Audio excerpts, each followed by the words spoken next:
কৃষ্ণ আজকে শ্রীমদ্ ভগবদ্গীতার সাংখ্যযোগের আমরা 19তম শ্লোক শ্রীকৃষ্ণের কথা শুনব।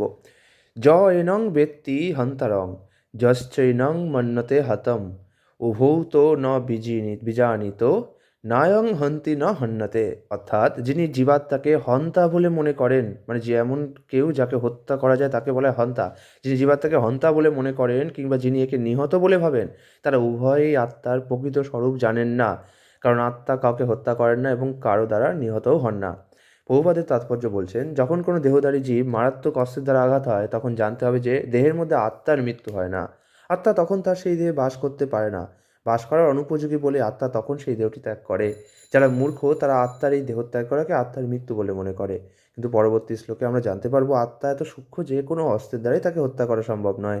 আর তাছাড়া আত্মা চিরশাশ্বত চিন্ময় হওয়ার ফলে কোনো অবস্থাতেই তার বিনাশ হয় না।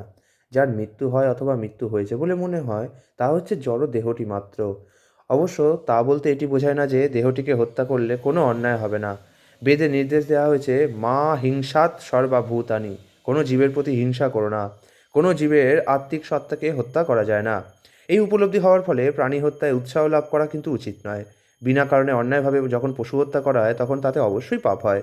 অন্যায়ভাবে কাউকে হত্যা করলে যেমন রাষ্ট্রের আইন অনুসারে হত্যাকারী শাস্তি পায়, ভগবানের আইনেও তেমনই তার জন্য শাস্তি পেতে হয়। সনাতন ধর্মকে রক্ষা করার জন্য ভগবান অবশ্য অর্জুনকে যুদ্ধ করতে অনুপ্রাণিত করেছিলেন। তিনি কখনোই অর্জুনকে তার খেয়াল খুশি মতো হত্যা করতে আদেশ দেননি। আগামীকাল আমরা 20তম শ্লোকটি দেখব। হরে কৃষ্ণ।